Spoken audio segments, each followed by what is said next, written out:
I'll never forget the night I met her. It started innocently enough, just another boring Tuesday, scrolling through Tinder while I was sitting in my room, not expecting anything to come of it. Then I swiped right on a girl named Lena. Her profile was normal, or at least I thought so at the time. Cute smile, a couple of casual photos at the beach, one of her pet cat. Nothing too out of the ordinary. We started talking, at first just small talk. She told me she was new to town and was looking to make some friends. We hit it off, or so it seemed. She was funny, quick to laugh, and always kept the conversation going. The usual. After a couple of days of texting, she suggested we meet up. I figured why not? I didn't have anything else going on, and it had been a while since I'd actually met someone in person. She showed up at my house around 8:30 p.m. with no real warning. It wasn't unusual, we had exchanged the address earlier. She smiled and waved from the sidewalk as she stood at the foot of my driveway. I waved back, inviting her in. She seemed normal. She was wearing a hoodie and jeans, and we ended up sitting on my couch, talking and laughing like we had known each other for years. The first hour was fine. The conversation was easy, but then it started to feel off. I couldn't put my finger on it. She kept glancing at the clock. She mentioned how late it was getting, but not in the way you'd expect. It wasn't like she was thinking about leaving, more like she was waiting for something. As the night wore on, she became more persistent.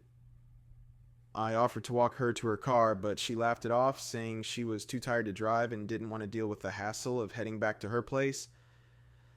It was odd, but she was attractive, and I didn't want to seem rude, so I let it slide. The conversation shifted to more personal topics, things I usually wouldn't share with someone I just met. Around 1 a.m., I began to feel the weight of the situation. I was exhausted, and her presence, though friendly at first, now felt almost suffocating.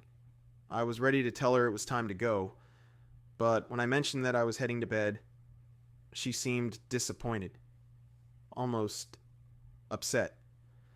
"I'll stay here," she said, her voice low, almost pleading. I tried to make excuses. "It's really late, and I don't think it's a good idea to stay over after just meeting."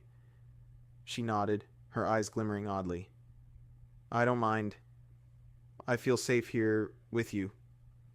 I didn't have the heart to tell her it was making me uncomfortable, so I just sat there watching her. Eventually, she agreed to leave, though it seemed reluctant. She gave me a hug at the door and whispered, "I'll see you soon." It was weird, but I shrugged it off. I went to bed, trying to forget the feeling of being watched. At 3 a.m., I woke up to a soft noise near my window. I felt a chill crawl up my spine, the hairs on the back of my neck standing up. I told myself it was just the wind. But when I turned over, there was a faint light illuminating the room. My phone buzzed on the nightstand. I grabbed it. There was a notification from Instagram. It was a message from Lena, but it wasn't a text. It was a photo. I stared at the image. It was me, lying in my bed, completely unaware, with the faint glow of my lamp casting long shadows across the room. The photo wasn't taken from outside my window. It was right next to my bed. She had been right there, sprite. The message simply read, "I told you I'd see you soon." Panic flooded my chest as I looked around the room. My door was locked, my windows shut, yet there was no explanation for how she could have taken that photo. No footsteps, no noise when I had been awake just moments before. I immediately texted her back, asking what the hell was going on. I didn't hear from her until the next morning, and when she finally replied, it was the same innocent tone as before. "What's up? Wasn't sure when you'd be awake, so I thought I'd check in. Hope you slept well. I'll be around if you want to talk." But I couldn't shake the feeling that she was still here, watching me, waiting for the right moment to come back.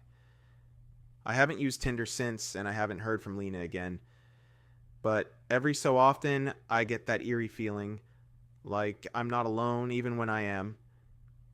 And the worst part? My phone sometimes still buzzes with notifications from unknown numbers, No messages, just pictures of me.